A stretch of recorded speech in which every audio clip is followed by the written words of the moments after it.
de que candidato está mais próximo. O votómetro Presidenciais do Observador dá uma ajuda a perceber. Basta responder a 15 perguntas e, se quiser, afinar as respostas. E o votómetro revela de que candidato está mais próximo e mais distante. O votómetro Presidenciais está disponível em observador.pt e tem o apoio da Toyota. Das primeiras coisas que eu disse aos meus alunos quando comecei a lecionar lá no externato foi: eu não venho aqui para vos obrigar a gostar de história. Venho-vos aqui para tentar fazer com que se apaixonem pela história do nosso país.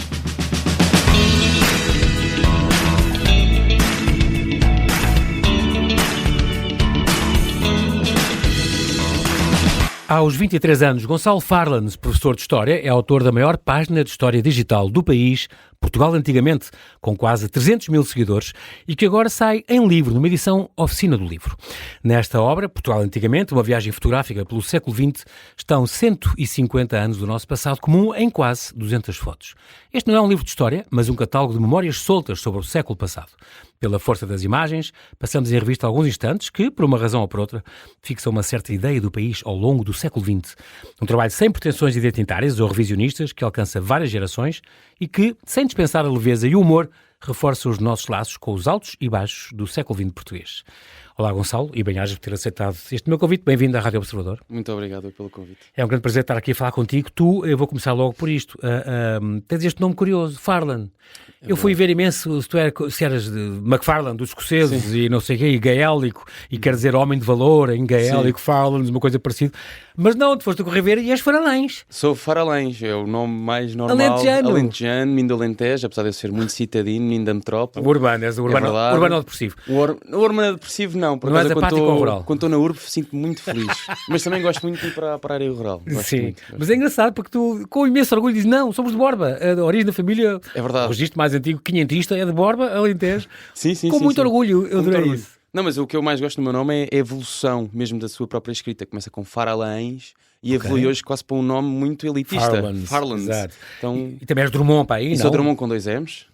Os meus familiares têm sempre este cuidado. Sim. Drummond com 2 M's, porque há o Drummond com um M e há Drummond com 2. Ah, não sabia. Há um Drummond com um M e com 2, o meu caso é com 2. Exatamente. E também é Girão. E sou Girão. Por isso, neto do grande Fernando do Girão. Maravilhoso, o índio, very nice. O Fernando Girão, que também foi treinador de futebol, aliás, desporto que tu também adoras. Sim, aliás, eu fui federado muitos anos, até aos 19, e joguei com o meu avô na Iber Cup, que é um torneio internacional que se faz cá em Portugal, e ganhámos a final, e eu marquei os 2 gols na final, e foi maravilhoso, porque o meu avô era o treinador, eu fui o melhor marcador, e o meu tio, que é quase mais novo que eu, é mais novo que a minha irmã, era o adjunto do meu avô, então foi ali um torneio de família. Engraçado. Foi muito giro. Quem tu já chegaste a conhecer o teu bisneto, o Fernando Freitas? O teu bisavô? Não, o meu bisavô não cheguei a conhecer, mas falo imenso com o meu avô sobre ele. Porque ele foi um dos primeiros guitarristas da Amália. Exatamente, ainda ontem estive com o meu avô e falámos das guitarras que estão lá em casa do meu avô, do meu bisavô. E sempre que vou aos fados com amigos e com professores. Pois, que é uma das coisas que tu gostas, as casas de fado, não é? Da Alfama, não sei o quê. Que frequentas. Todas as semanas. Todas as semanas é extraordinário. Casas de fado tradicionais, a típica da Alfama, o fado ao Carmo. Gostas de ir fado mesmo? Fado ao Carmo, o Faia, sou louco pelo fado e sou cada vez mais fã do fado, muito também por causa do meu professor que escreveu o prefácio do livro, que me alimenta muito esta vontade de conhecer mais o fado e, acima de tudo, porque é uma herança da minha família. E porquê? Ele é teu professor de quê? Foi meu professor de uma cadeira que provavelmente quem estiver lá em casa não vai perceber, que é Paleografia Diplomática. Paleografia? Paleografia é os escritos... Exatamente, escritos medievais. Exatamente, pronto, como nos túmulos e nos sepulturas. Paleografia. Exatamente. E depois a diplomática é como é que se processa a questão, a estrutura, como é que se faz um documento. Por exemplo, nós estudávamos muito documentos de chancelaria régia. Um documento de Dom João I, o que é que estava ali a dizer. Português arcaico, e nós tínhamos que tentar perceber que o português estava ali escrito, mas cada documento segue uma estrutura. Em todos os documentos há a mesma estrutura. Como o José de Encarnação, que era especialista por exemplo, sim. Então, em ler essas campas, essas coisas, esses títulos romanos e... Sim, exatamente. É fantástico. Era uma cadeira difícil, foi uma das cadeiras mais difíceis do curso, e todos os meus colegas diziam do curso de História. Já licenciaste, não já? Já. A primeira vez que eu te conheci era, estou estudante de História na Faculdade de Letras. Sim, na Faculdade Agora não, tens que acabar em setembro.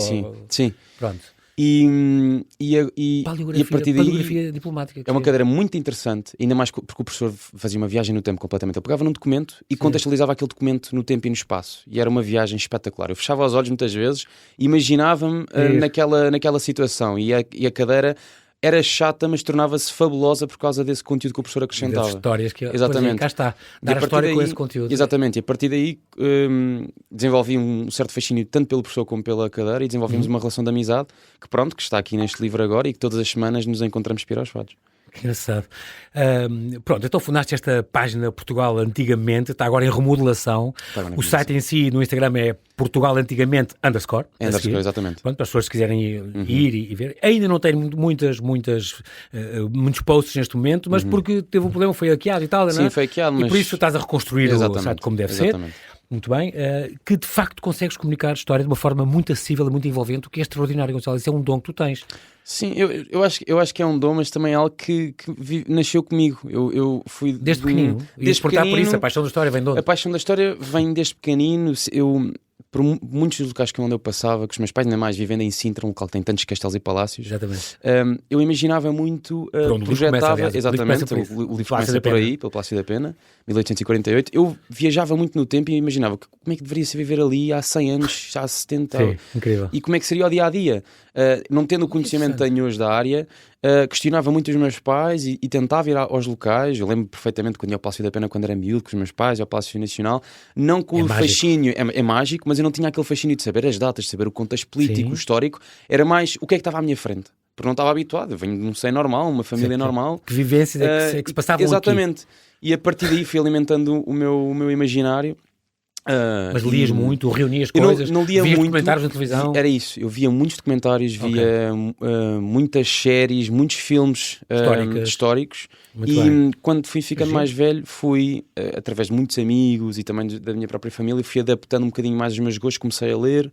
Refinei os meus gostos. Daí o teu grande gosto, por exemplo, a Segunda Guerra Mundial? Segunda Guerra Mundial. É uma das áreas que tu achas que é fascinante para ti? É fascinante para mim, e ainda mais no contexto português. Eu sou fascinado. Sim. Aliás, a minha tese de licenciatura, que agora terminei de História, foi sobre diplomacia externa do Estado Novo durante a Segunda Guerra Mundial. E foi interessantíssimo porque fui para o arquivo do Ministério dos Negócios Estrangeiros. Que tem um arquivo diplomático lindo de morrer, aquelas gavetas brancas, aquelas... É fabuloso. Sim, vale muito a pena, ali no Passas Necessidades. E no Passas Necessidades, exatamente. E tenho pena porque aquilo parece parece que está meio ao abandono. Não o arquivo em si, as pessoas lá trabalham. Está abandonado porque não há quase ninguém lá a fazer investigação. Isso sim. Faz muita confusão. Não, mas aquilo é espetacular. O primeiro, Manuel Corte Real, que é lá embaixo, fizeram questão de digitalizar coisas. Isso é muito importante, o trabalho ótimo. Sim, o arquivo, salvaguardar, porque aquilo é uma coisa que tem que ser muito bem resguardada e salva até de incêndios e coisas. Sim, claramente. E bichos, e pronto, é muito importante. E, portanto, mas está muito bem conservado nesse aspecto. Sim. Agora, de facto, tem se calhar pouca gente a consultar. É isso, eu fui lá, estavam 3 pessoas e eu assim, isto é espetacular para o estudo da nossa história contemporânea, seja no aspecto político, seja no aspecto interno. É essencial. As cartas do Duque Palmela e Londres, embaixador, deve ser fascinante. Sim. Muito bem. Eu tenho a patologia de gostar de ver coisas antigas, como tu disse. Tenho mesmo. É o OCD, é a minha coisa. Não, eu passo a vida na rua, quando são construídas coisas novas, eu fico chateado, porque eu gosto de ver as coisas antigas. Tu, é verdade que de vez em quando paras na rua, tens mais tempo, e vês um idoso e vais perguntar histórias. Sim, às vezes isso acontece. No verão eu andava a fazer tours, e muitas vezes ia para a Nazaré, e aquilo tem lá a Santa Casa da Misericórdia, e muitas vezes estava na minha hora de almoço, e estavam lá os senhores idosos a fazer o seu passeio do lar. Eu chegava ao pé deles e ia ter com eles e começava a fazer perguntas, muitos deles sobre como é que foi a Guerra Colonial, porque muitos deles participaram lá, claro. E como é que foi o dia-a-dia, que empresa é que tiveram. Claro, apanhavas uns que assistiram ao regicídio ou qualquer coisa, não? Se calhar não estão velhos, não. Não tão velhos, eu adorava. Tive família que participou no regicídio. Não participou diretamente no regicídio. Tens aqui a fotografia do não participou, mas no cadáver. Exatamente. O regicídio morre. É verdade. Não participou no regicídio, mas viu o regicídio acontecer e 2 anos depois foi preso pelos republicanos por lutar pela monarquia. Sim. Uma trisavô. A sério? Pedro Correia Marques, sim. Foi vereador na Câmara de Lisboa já, agora só estou a dizer. Claro que sim. E é muito curioso isso. Eu tenho 2 filhos da tua idade, gêmeos, e primos, aliás, de um grande amigo teu, do Salvador, sim. Salvador Sacadura. E eles, a minha mulher tinha uma tia que assistiu, por exemplo, a Fátima ao Milagre do Sol. E ela, sempre boa de cabeça até aos 99 anos. E eu lembro de sempre que a encontrava, e estava em contexto familiar, quando os filhos diziam, vão perguntar à TVB, TVB, conte lá aos meus filhos, outra vez, conte lá o milagre do sol que a ti tem. Ela tinha 8 anos e assistiu àquilo e conta tudo e estava em pé, porque era miudinha, os irmãos mais velhos, aliás era mais velha, os irmãos mais novos e depois os pais, e diz ela que conta tudo como eram as coisas, com calma, e com a cabeça ótima a lembrar-se. Até foi à TVI uma vez, fiz uma reportagem com ela. Não, isso é o que é o mais fascinante. Ouvir essas histórias são antigas, são maravilhosas. Está-se a perder muito, as pessoas não gravam isso. Pois está, isso é uma coisa que eu adoro em história. É muito bom. Que é aquelas pessoas que vivem momentos únicos da nossa história. Exatamente. Por exemplo, a minha bisavó que faleceu há um ano, eu falava imenso com ela sobre essa altura do Estado Novo durante a Segunda Guerra Mundial e ela fala-me como é que foi a expedição do mundo português. Que sim. Ela tinha 7 anos quando aconteceu e ela conta-me a Carris tinha criado uma carreira específica e que foi lá na zona de Belém. Este tipo de coisas faz-me fascinar pela história e no contexto familiar eu tenho sempre aqueles familiares, aqueles tios, aqueles primos que eu já sei. Quero saber um bocadinho mais sobre isto para falar com ele. Exatamente. É sempre isto, eu acho isso fascinante.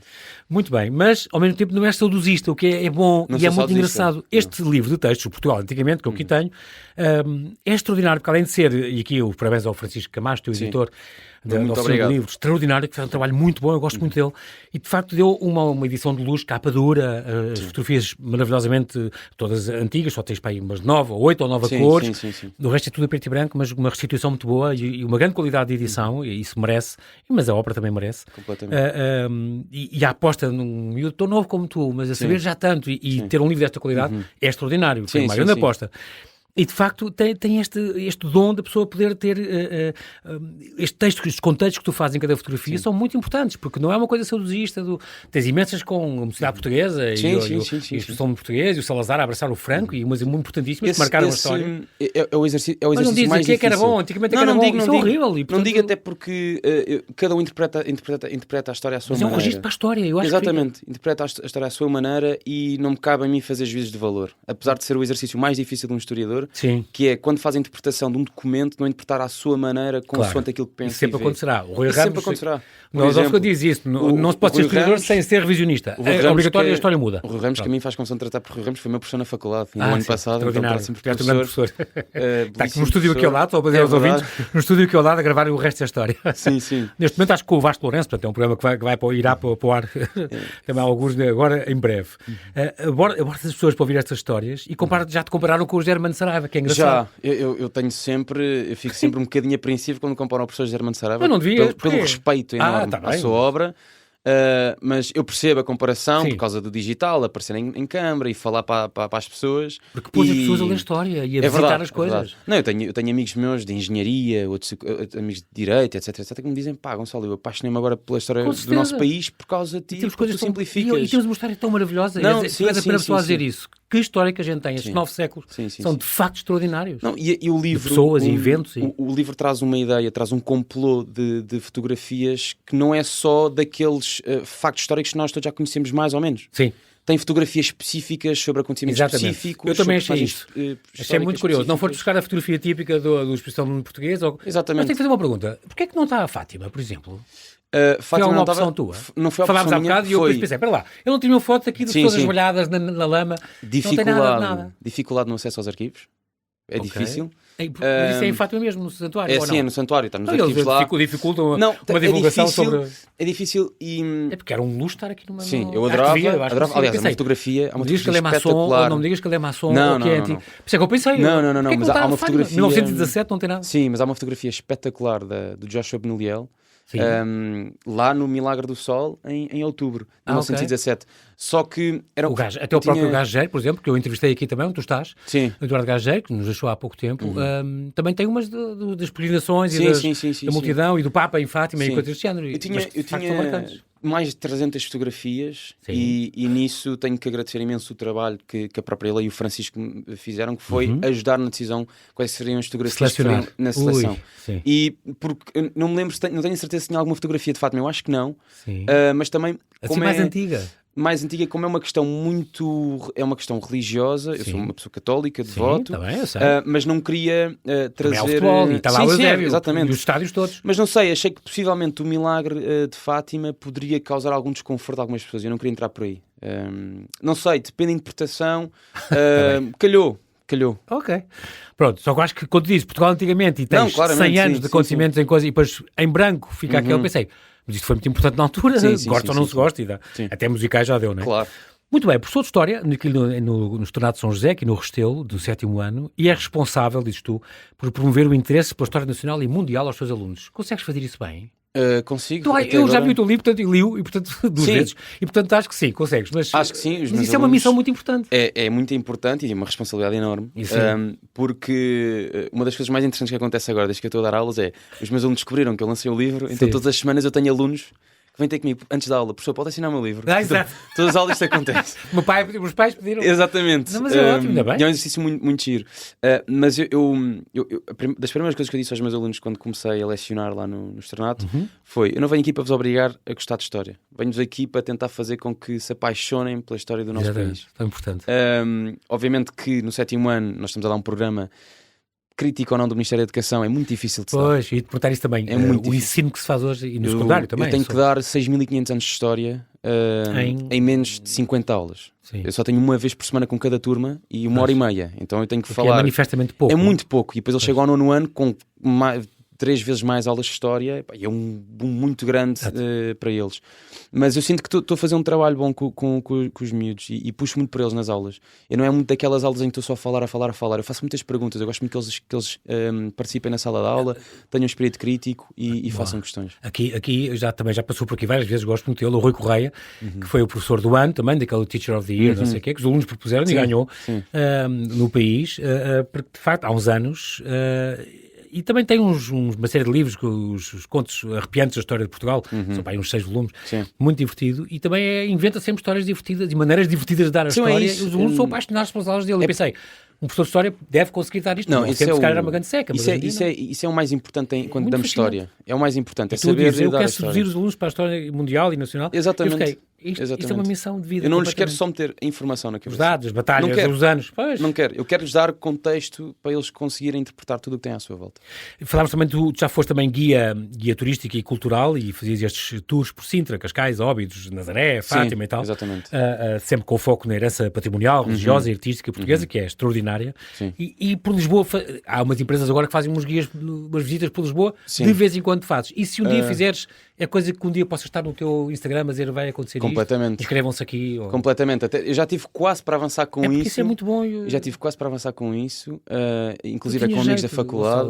Eu adorava, era uma coisa que eu gostava muito. O Avenida Palace ou alguma coisa assim, e conta histórias muito divertidas. Sim. Já teve mesmo muito perto de acontecer, foi só mesmo porque já foi na altura em que estávamos a começar a terminar a licenciatura. Não, vou mesmo pensar. O teu curso vai ter um mestrado? Sim. É suposto? Nós podemos, não é integrado, mas podemos seguir 2 ramos do mestrado, se for em História. Podemos seguir o ramo de Educação. Eu tirando na Faculdade de Letras da Universidade de Lisboa, se quisesse continuar na Alma Mater, tiro em Psicologia e tenho algumas aulas na FLUL, em Letras, mas depois também posso ir para a Investigação.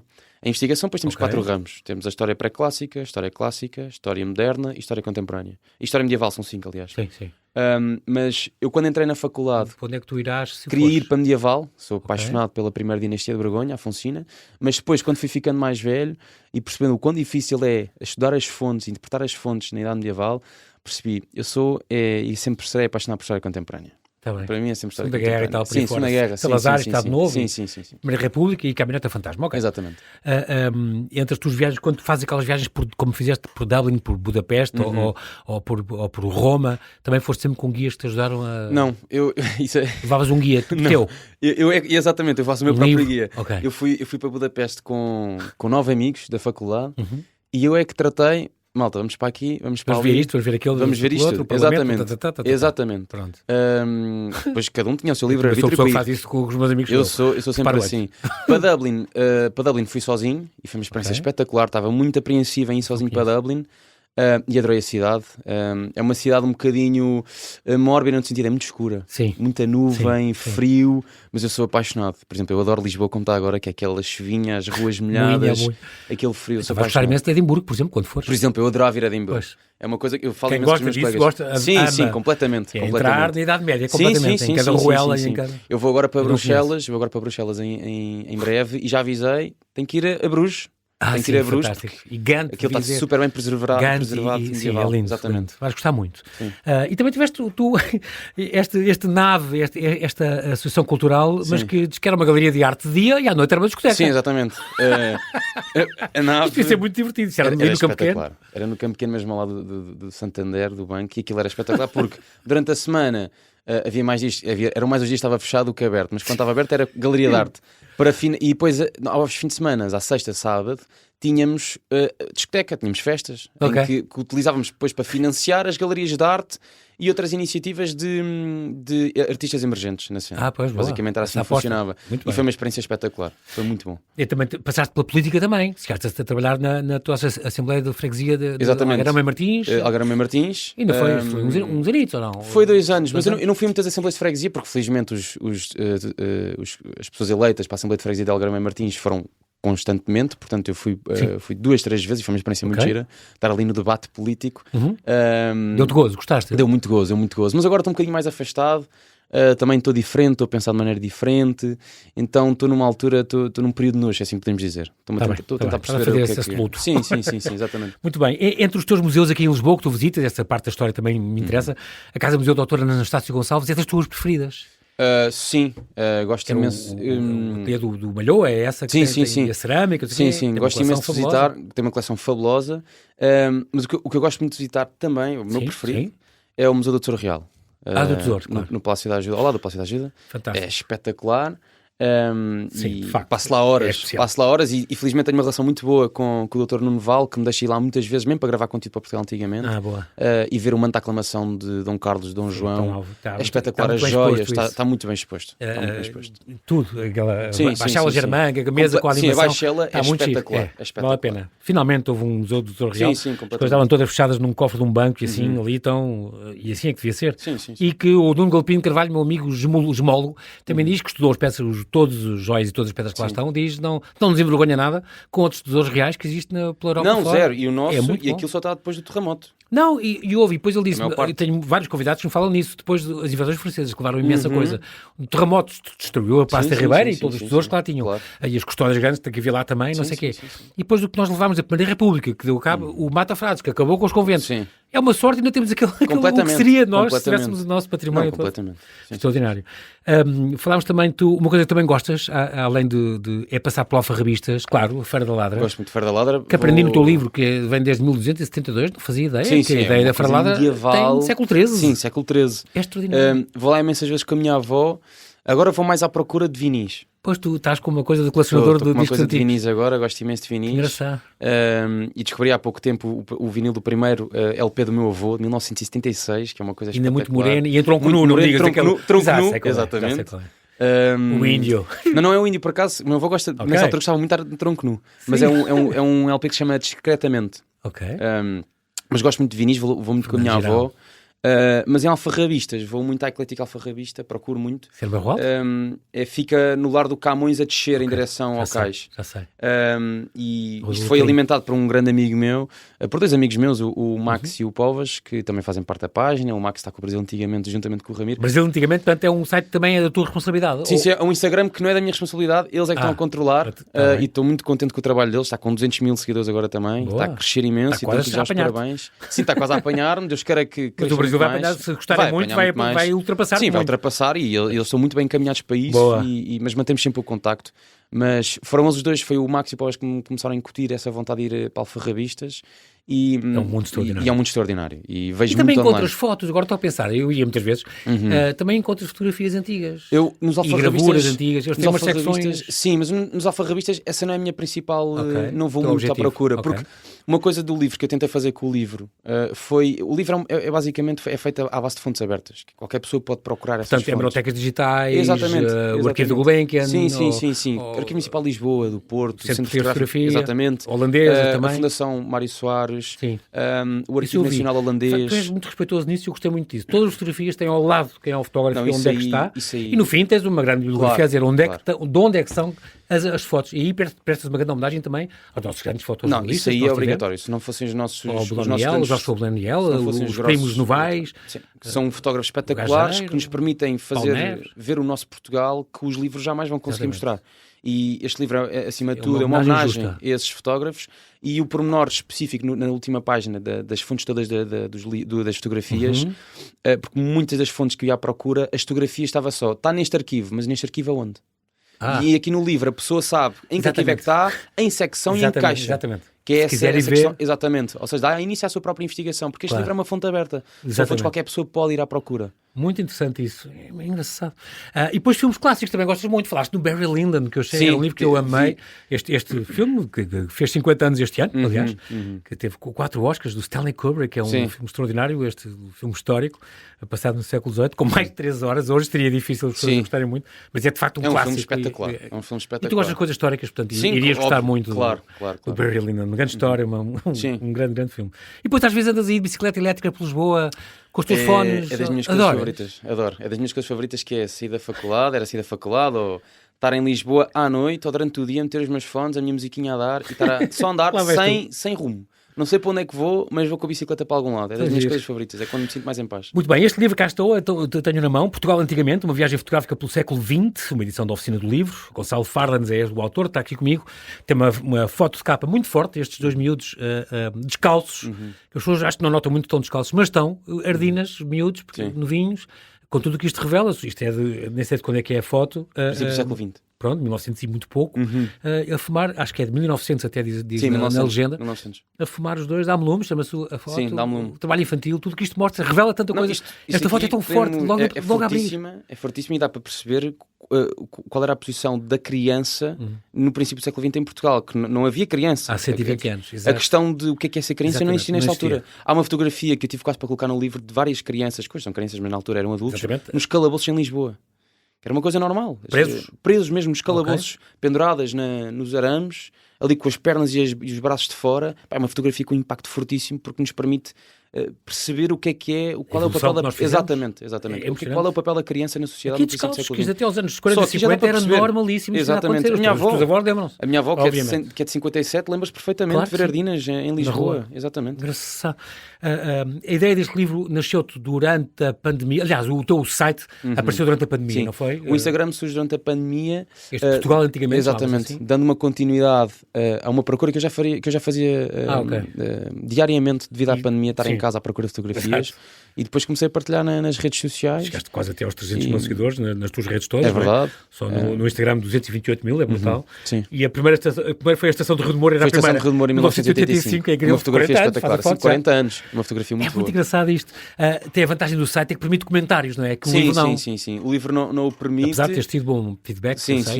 Tens tido. Tenho tido muito bom feedback, mas o Instagram... é um presente total maravilhoso. Pois é, eu estou sempre a dizer aos meus amigos. Oferecem isto Natal. Oferecem ao vosso pai, oferecem ao vosso irmão mais novo. Para todas as idades. Toda a gente. Um amigo secreto. É um presente de Natal maravilhoso. Estou a fazer um bocado de publicidade, mas... Não, mas é um presente... Mas acho que merece. Dá para o Natal e é intemporal. Qualquer altura do ano. Sim, claro que sim. O meu amigo faz é uma altura ideal agora. Sim, é a altura ideal, exatamente. Mas então o site permite comentários. Recebes muitos comentários no teu site? Recebo. Alguns de gente zangada? Muita gente zangada, mas não é comigo. Então, às vezes tenho muita com a situação que mostras. É mais com a situação, e depois aparece lá uma pessoa que vai comentar contra a situação ou a favor, e depois começa ali a luta. Exatamente. São perigosos, mas é uma coisa que eu me orgulho muito, porque nós estamos numa altura da nossa vida em que o livre discurso está cada vez mais em xeque, e é muito difícil nós darmos a nossa opinião sem sermos quase mortos digitalmente, se assim podemos dizer. E o Portugal Antigamente eu sinto que é um local onde se preserva o espírito crítico de cada pessoa, e eu respeito qualquer pessoa. Obviamente, se a pessoa estiver lá a insultar toda a gente, mas agora, se a pessoa estiver com respeito a dar as suas opiniões, era o que mais me faltava estar a gostar. Durante a pandemia, há 5 anos, começaste no fundo a fazer este teu site de grande sucesso. O convite para fazerem livro veio de onde? Foi o próprio Francisco. O editor? Exatamente, o meu editor, Francisco Camacho, enviou-me um e-mail. Eu estava na nave nessa altura. Exatamente. E eu mando-lhe. Exatamente, ele manda-me eu dou-lhe o meu número de telefone e ele liga-me e fez-me este convite que eu aceitei. Uma imagem vale por 1000 palavras, Gonçalo? Vale. Mas tu tens 200 ao lado. Eu tenho 200, exatamente. Se uma não chegar, tem as outras. Exatamente. Leia à esquerda. Exatamente. Mas veja sobretudo a imagem, mas de facto há imagens muito fortes aqui. Sim, há imagens muito fortes e os títulos tentam atenuar um bocadinho dessa pressão. Foi um bocadinho de humor e o Francisco também ajudou. Nisso o Francisco foi espetacular. Por exemplo, aquela fotografia do Salazar. Essa aí... Mio amico Benito. Mio amico Benito. Que é uma fotografia. Benito Mussolini, portanto. Benito Mussolini. Que de facto tem lá o retrato. Tinha a fotografia do... Há outra, eu conheço outra. A que eu conheço, não é a tua, é outra. Mas que está o Salazar, a secretária, não está ao telefone. Sim, mas tem lá. A grande fotografia do Benito, dedicada ao... E depois trocou pelo Cardeal Serjeira. E depois, mais tarde, trocou pela do Cardeal Serjeira, que o professor Rui Ramos já falou há alguns meses aqui no resto da história. Mas os títulos fazem isso, atenuam um bocadinho o peso da fotografia. Sim, e consegues muito bem. Traz quase um bocadinho uma leveza humorística. És muito inteligente, Francisco, nisso. Desculpa, Gonçalo, foste muito inteligente nisso. Sim. Isto não carrega tanto. Não. E há coisas muito difíceis. Sim, muito difíceis. Tens o cadáver do outro. Manuel Luísa, sim. Mas tens outras complicadas de miséria e dos mendigos e não sei o quê. Nisso o Francisco foi impecável. 173 fotos, mas tu tens muitíssimas mais. E agora? Vai haver um Portugal ainda mais antigamente? Portugal agora? Portugal antigamente 2? Não, adorava. Não depende só de mim. Depende Francisco, da lei. Se estás a ouvir, daqui a um ano, não é? Já a correr não. Mas já a correr sem pressa. Mas tens textos e fotos para fazer uma outra edição? Fotos tenho. Agora os textos ainda não, porque tinha que dar início a uma nova investigação. Eu gostei dessa ideia. Não é muito difícil. Uma foto alternativa ao que as pessoas conhecem. Sim, mas agora posso fazer algo muito localizado. Posso fazer sobre uma cidade. Lisboa antigamente? Por exemplo, posso fazer sobre... Porto antigamente, Évora antigamente, Sintra. Posso fazer só palácios, só castelos, carros, não sei. Os conteúdos estão muito engraçados. A ideia era democratizar a história. Tu falaste nisto? Era e ainda é. E porquê? Porque eu sinto que a história no nosso país é muito maltratada. Isto é um debate que eu tenho imenso com os meus professores da universidade, que... o que é feito na investigação em Portugal, a matéria que é feita, a forma como que é escrita, é muito difícil de se perceber para o grande público. E o Portugal antigamente passa por servir de ponte entre a investigação académica, que faz um trabalho espetacular em descobrir a nossa história, e o Portugal antigamente serve como ponte no sentido em que, pega na informação académica e simplifica para o grande público, para dar continuidade e para aproximar o grande público da academia. Porque infelizmente nós temos os historiadores portugueses, são dos melhores da Europa, são dos melhores do mundo e são muito pouco reconhecidos. Exatamente. Sem ser no meio académico. E o Portugal antigamente tenta trazer isso. Há vários Portugais aqui dentro, não há? Há vários. O mais fácil de perceber é o Portugal monárquico, o Portugal da Primeira República, da Segunda e da Terceira. São completamente diferentes. Completamente Portugal, diferentes. Pós-guerras liberais, que é onde começas. Completamente. No fim da monarquia constitucional. Sim. O vai até ao Expo 98 e vai até o cavaquismo. Apanhas isto tudo. Sim, apanhei isto tudo e como são textos muito fáceis de perceber. E são ótimos. Qualquer pessoa, seja mais nova ou mais velha, vai conseguir perceber. Eu gostei muito dos seus textos, porque eu acho que dão o contexto, dão o contexto que é preciso. Sim. E nem te estendes a falar por nós que não interessem. E eu queria ter falado muito mais, só que nisso o Francisco e a Leia foram impecáveis. Olha, Gonçalo, temos que cortar aqui um bocadinho, corta, e agora o vejo de fora e percebo que foi o melhor. Foi o melhor. Que fez sentido. Claramente. Só para lembrar o Padre António Vieira, que era desculpa a carta ser tão grande, mas não tive tempo. É mesmo. Tu sabias o que querias e ias procurar. Quando ias a estes arquivos, sabias o que querias ou ias-te deparando com imagens e dizias, não, esta é boa para eu pôr? Foi mais ou menos, foi mais essa segunda ideia. Eu já sabia que queria fazer algo cronológico. Sim. Mas não pois me queria organizado, o site não é, mas isto é. É isso. Dentro da desorganização está organizado. Sim, claro. Porque está organizado dentro da cronologia. Está organizado dentro da cronologia. Os meus amigos fazem esta brincadeira comigo, que é isso está organizado dentro da desorganização. Que segue uma ordem cronológica, mas dentro tem vários temas. Sim. Tem política, tem história, tem acontecimentos históricos, tem figuras. Eventos, personalidades. Exatamente. Muito bom. Exatamente. Tu viste centenas de milhares de fotos? À vontade. Só no Arquivo Municipal de Lisboa eu devo ter gasto mais 3 semanas em tempo corrido. Se o tempo fosse sempre a correr, tinha gasto mais 3 semanas. E procuraste sempre que fosse relevante. Isto é sempre, muito importante. Sempre. Passaste por imensos movimentos que não pegaste aos personagens. Sim. Adorei aquelas do António Costa, por exemplo, a dar a partida ao Ferrari e ao burro. Sim, que o burro, sim. Quando fez a campanha. Ou o Marcelo também para a campanha no táxi. Sim, tinha tantas fotografias. Até podia ter colocado a fotografia do Marcelo quando ele se atira para o dentro da água, no Tejo. Exato. Ficou doente. É o que se lembram-se dessa. Sim, se lembram-se dessa. E aqui não, é ele a guiar um táxi. Exatamente. Está muito giro.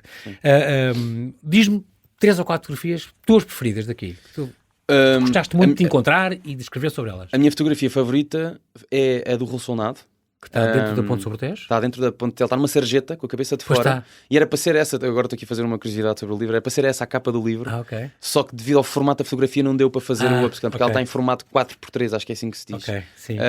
E é uma fotografia espetacular, pelo simbolismo que tem. Porque isto foi para aí No dia a seguir inaugurar, ou na véspera de inaugurar. Exatamente, década de 60. Estamos em 66. Exatamente, estamos durante o Estado Novo e é uma fotografia que o Raul Solnado parece que parece que está com um metro a cabeça de fora, está a fazer chiu, está a fazer silêncio com o dedo. E por trás temos a ponte, na altura Ponte Salazar, a ponte sobre o Tejo. Exatamente, sem ninguém. E depois por trás ainda temos o Cristo Rei. Ou seja, temos ali... É uma foto extraordinária. Uma fotografia extraordinária porque apresenta uma grande obra do Estado Novo. Depois temos o Cristo Rei que representa o catolicismo, que era importantíssimo para o Estado Novo. E o que o povo português Exatamente. E depois temos o simbolismo do Raul Solnado estar calado no sentido, ok, isto aqui temos de ter cuidado e pouco barulho. E estávamos no Estado Novo. E estávamos no Estado Novo, exatamente. É extraordinário, muito bem escolhido. Depois, outra fotografia, a do Manuel Buissa, uma fotografia que tem um simbolismo do cadáver do regicida. Ainda mais porque depois descobri a fotografia dos 2 filhos que ele deixou. Ok. Uma fotografia da filha mais nova tinha 7 anos e o filho mais novo tinha 1 ano. Nessa altura? Quando foi nessa altura, foi dias depois, ele foi assassinado e depois encontrei a fotografia dos 2 filhos, foi uma fotografia que me impactou imenso e ainda fui à procura de informações sobre os filhos e consegui entrar em contacto através do Portugal Antigamente no Instagram de um dos seguidores que era familiar direto deles. Okay. Depois outra fotografia, essa do António Costa a disparar, a dar início à corrida entre o burro e o Ferrari. É espetacular. Isto era para ele provar, isto foi na calçada da Carris, era para ele provar que era importante haver o metro estender-se até às Olivelas. Sim. E ele conseguiu provar, estava certo. Exatamente. E ele estava certo. Incrível. É uma fotografia que tem um quando ele era candidato à Câmara de Lourdes, é preciso dizer isso, pronto, nessa altura. E outra fotografia, por fim, é a fotografia que o Mário Soares tem com o Francisco Sá Carneiro no Parlamento, já após 25 de Abril, em que só após eles os dois mostra o que é que cada um representa ideologicamente. É uma fotografia em que o Francisco Sá Carneiro está uma pessoa direita, está ali normal, em pé, olhar para o horizonte, e o Mário Soares está com a mão dentro do fato na camisa, assim mais descontraído. Ou seja, representa uma facção mais liberal, mais de progresso. Engraçado. Enquanto o Francisco Sá Carneiro representa alguém mais conservador, sim, podemos dizer. Exatamente. É uma fotografia que também gosto. Extraordinário. E depois tens outros pormenores. Adorei ver o Frágil, os teus avós conheceram e eu também. Sim. Muito. Era muito famoso na altura. E que fechou em 2012, isto é fotografia de 82, portanto há 43 anos. O Paul McCartney na Praia da Luz, que hoje é famosa pela Média, mas o Paul McCartney começou lá a 2007 era pelo Paul McCartney. Aliás, aprendi pelo teu livro que ele escreveu cá o Yesterday. Não foi nesta vez, foi em 65, uns anos antes. Exatamente. Mas aqui em 68, o Paul McCartney na Praia da Luz, é extraordinário. Mas escreveu cá o Yesterday, fiquei muito orgulhoso disso, não sabia. E depois tens, a visita de Isabel II. Eu adorei também aquela dos serviços das bibliotecas itinerantes da Gulbenkian. Da Gulbenkian, é espetacular. Fundado pelo Branquinho da Fonseca. Aliás, começou em Cascais esta ideia e depois passou aqui para a Gulbenkian. Não sabia que tinha havido 30 e tal destas carrinhas. E aliás, disseram-me outro dia que há uma aqui na garagem da Gulbenkian em Lisboa e eu estou curiosíssimo de ir vê-la. Ok. E portanto tenho tido muitos convidados que dizem na minha terra onde eu morava, olha, o José Luís Peixoto, por exemplo, ou o Viegas, lembravam-se no Pocinho passar uma caminhoneta com o livro da Gulbenkian e não havia bibliotecas ali. Hoje em dia, graças a Deus, estamos bem servidos, mas na altura não. Portanto, era assim uma lança em África quando apareciam estas caminhonetas. O Grande Nevão em Lisboa, também adorei ver isto em 45. Minha bisavó lembrava-se perfeitamente. Há 80 anos, nevou em Lisboa como gente grande. Exatamente. Com as alterações climáticas, qualquer dia vem outra vez. Não sei, isto agora estava 1,6 graus em Lisboa nesse dia. A falar em 18 de janeiro de 45. 80 anos fez agora. Fez este ano. E depois que o Portugal dos pequenitos. Tu tens aqui coisas, o padrão dos descobrimentos com aquela história de aquele ainda é outro staff. Aquele era o não era o exatamente, não é o definitivo, exatamente. E aliás o definitivo depois não é bem igual, é um bocadinho mais pequeno, se não me engano. Em pedra já, então, pronto, que foi... E também não sabia isso, por acaso sabia, que o Coutinho Telmo tinha deixado o desporto. Este monumento não é para ficar, é efêmero. Quer que o destruam, não quer. Salazar depois lá contornou a coisa e quando foi os 500 anos da morte do infante, do Infante Henrique, em 1960, lá o pôs outra vez, ainda bem, já é um ex-libris de Lisboa.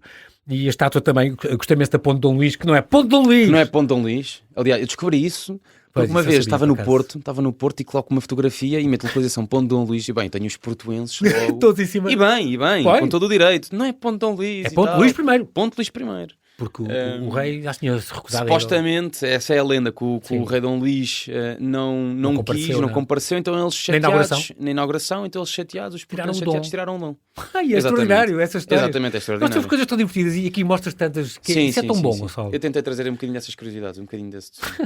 Muito bem, Gonçalo Farnes, o nosso tempo voou, foi um grande prazer falar contigo. Muito obrigado. É óbvio que eu quero que tu voltes, tu és um bom conversador. Eu vi-te a falar deste livro em vários sítios e tu sabes decorar as coisas todas. Sim, é verdade. Tu lidas com isto e adoras isto, tu escreveste-as e, portanto, isso é muito bom. És uma fonte de conhecimentos muito curiosos e muito interessantes e, de facto, a nossa história tem de ser mais bem tratada. E tu pode ser um bom agente para isso. Muito obrigado. Fica então este convite aqui final. Portugal Antigamente, uma viagem fotográfica pelo século XX, de Gonçalo Farlanes. Já se sabe, é uma edição Oficina do Livro, uma chancela da Leia. E também esta página, vá ao Instagram, Portugal Antigamente, _ inscreva-se, siga, porque vale muito a pena, aprende muito sobre a nossa história, que é tão maltratada, como ele disse, e com razão, e nós temos uma história fabulosa e fascinante que merece ser muito acarinhada. Obrigado, Gonçalo. Obrigado, por seres mais uma importante agente disso. Muito obrigado, até breve.